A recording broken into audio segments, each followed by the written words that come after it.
Our next stop is Matthew O'Neill's garden. I've been looking forward to this one. Matthew has the best formal English garden I've ever seen outside of England. Too much trouble to maintain. I'll take my informal New England garden any day. Oh my God! Matthew! No pulse. He's dead.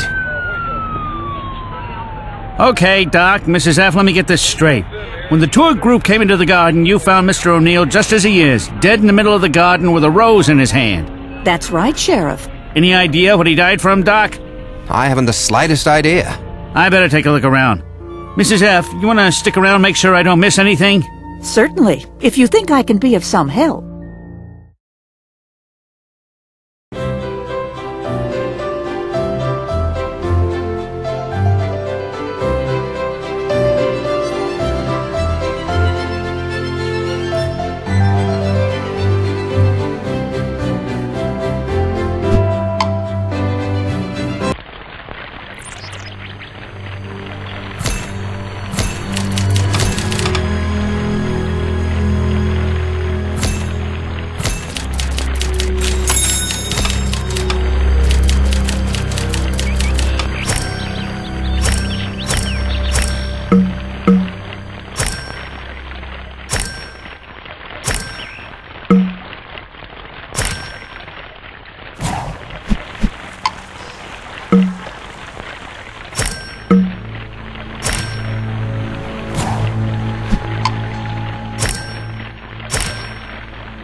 You know, Sheriff,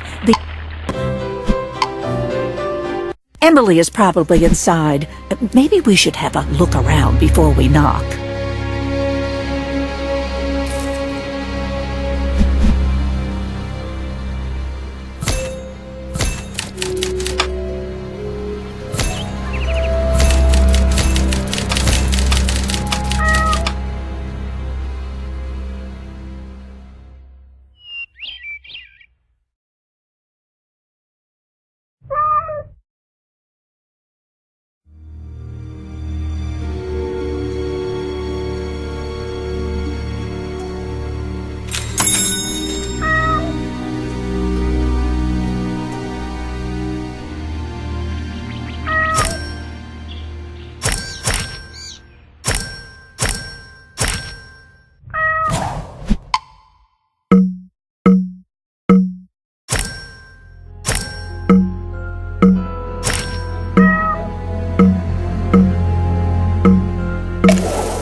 Fluffy, Mittens, come and get your milk. Good morning, Mrs. Wiseborough. Oh, good morning, Sheriff. Jessica, what are you doing here? Emily, something terrible happened next door. Matthew O'Neill was murdered. Oh, really? Interesting. Yeah, we found these garden shears at the scene with your initials on them. Are they yours? Well, yes, but I had no idea how they got there. What are you implying? No matter what some people might say, I had nothing to do with anything. Of course, but I was wondering if you saw or heard anything unusual next door this morning? Well, there was an argument. A bad one by the sounds of it. You didn't happen to recognize who was doing the arguing? Matt, for one. The other sounded like Jack Delgado. You should have heard the insults they were trading. Well, that is helpful, thank you. Now, on a happier note, I saw you earned an honorable mention ribbon for your roses, Emily. Congratulations. Thank you. Our garden club president, Thomas Pickering, came by earlier to give it to me. What time was he here? Oh, I can't remember exactly. Somewhere around 11 or 11:30. Thanks, Mrs. Wiseborough. You've been very helpful. Sounds like we should track down Jack Delgado so we can ask him about this argument Emily overheard.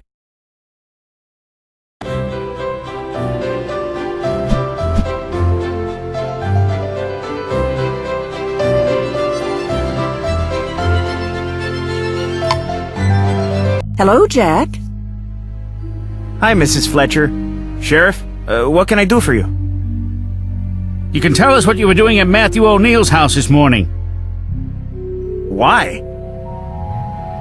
He's dead, Jack. Probably murdered. And his neighbor says she overheard you and Matthew having an argument. Emily Wiseborough? That figures. She's never been one to mind her own business. But yeah, I was there. Matthew wanted me to do some last-minute landscaping before the garden contest got rolling. And? And Matthew didn't like the stones I used to edge his hydrangea beds. And he's the one who picked them out. He said he wasn't going to pay for the work I'd done. Emily said the argument became rather personal. Yeah, I guess it did. Matthew had a way of getting under people's skin. Look, I admit I yelled at the guy, but I didn't kill him. Did he have any enemies? Well, Emily, for one. Her cats were always coming over and using his gardens as a litter box. Matthew hated that. Uh-huh. Anyone else? Just Avery Donaldson, Matthew's arch-rival. Those two go head-to-head for first place in the garden competition, and every year for the past 5 years, Avery wins. If Avery always beat Matthew, that doesn't give him much of a motive to kill him. Losers have been known to kill winners, but seldom the other way around.